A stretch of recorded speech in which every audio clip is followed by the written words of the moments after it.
Hi everybody. You will have noticed that I haven't done much blogging in the last 2 weeks. That is partly because I have been off gallivanting.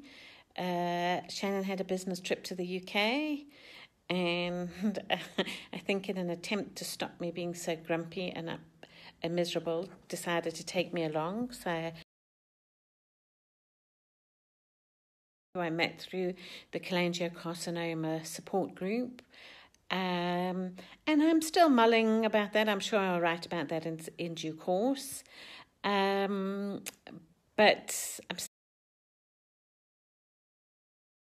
still thinking about what it all means for me. What I really wanted to talk about today was the Bloody Birthday Challenge. So back at the beginning of April, I decided that I would really like to replace the blood that Josh had moved from the blood bank.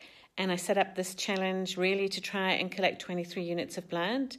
And as of this weekend, we have collected 410 units of blood, and we still have 6 weeks to go. And I just thought I'd talk a little bit about why I did it and how it's worked out. So part of why I did it was because we have a crisis for blood in South Africa, but a big part of it was more about actually trying to cheer myself up. So those of you who have known me for a while will know that, hey, Sonia, you will know this, that I have this history of working with positive psychology and the link between happiness and how we behave in the world, and also just about the things that we can do that will make us happy. So it's been difficult the last few months since Josh died, and what I wanted to do then was try and use this body of knowledge. What I decided to do was this Bloody Birthday Challenge, and really there were two bodies of knowledge that combined. The first was that there is a big link between acts of service and feeling happiness. So I wanted to do something that would put something back into the community. But I also know and have realized about myself, and it is documented, is that I'm not as reliable as I used to be. So there are days, like today is a great day, the sun is shining, I've exercised, I'm feeling good about the world. But there are days like Sunday when actually getting out of bed was something that was really hard to do. So when you talk about acts of service, going and working with something that involved me to commit to a specific time and a specific date with a specific group of people, was something that I really didn't feel like I would be able to live into. So I wanted to do the active service bit in a way that was useful for me, and that I could commit to doing. So donating blood was something that I could manage the time, I could manage the interactions. I don't have to talk to the ladies at the blood bank if I don't want to. And even when it became something bigger and other people started getting involved, using things like social media allowed me to interact with it when and how I could. And the second thing is particularly things like setting up Facebook groups, doing things like this, as I needed to think about it. And that is another body of knowledge called flow. And really it says that we feel at our best when we are at the age of our abilities and our knowledge. And so I was attempting to do something that was a bit new for me so that I could then get the benefit of feeling like I was having flow moments. And then the third thing, of course, was that it was doing something that really the outcome was positive and useful. And I may be in a little bit of there, having lots of people going, wow, you're amazing, this is brilliant, this is really useful. There's a bit of affirmation that comes with that. So now we have finished. Well, when I say finished, we've passed the new target, not just the original target, but the new target. And now I'm trying to look back at that and say, well, did it work? So I think the bottom line is obviously in terms of collecting blood, yes, it's worked. We still have a couple of corporate blood drives. Unilever in Durban has one scheduled. Ogilvy and Mather in Cape Town have one scheduled. Crawford College Shandon has another one that is coming up in July. The Southern Cross School in Hoedspruit has one that is scheduled for the end of June. So we are probably going to end up, I would imagine, near the 500 mark by the 13th of August, which was the date that I'd originally sent.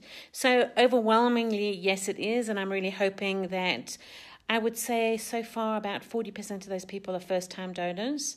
So I'm really hoping that those people will continue to donate, and then we really will have made a big difference to the blood situation in South Africa. In terms of improving my happiness, the jury's still out a little bit on that. So definitely during the blood drives, setting things up, being involved with blood drives themselves, yes, those are days where my happiness has definitely improved. I have had moments where, and that's the flow stuff, I've just been absolutely absorbed in what I'm doing. And that is really good for grief because it allows you to step out of those kind of ruminations about what I could have done differently, what I should have done differently, regrets that you have, that longing that you have just to see your child one more time. It definitely created some diversion in that. And yeah, Sonia, there were moments of happiness in there. In terms of the service, I don't know whether doing something that was service itself made me feel any better. Ultimately, I feel like, well, I didn't bring Josh back, but it definitely does feel good to know that there are potentially other kids out there who have, low platelet counts or something, and that has helped them. And I think there are those momentary passings moments where people go, oh, you're amazing, this is brilliant. And that definitely does feel good. Whether that is something that will stay with me, I don't know. There's a piece of me that's really glad that, it's going to be over soon because there is a level of PT.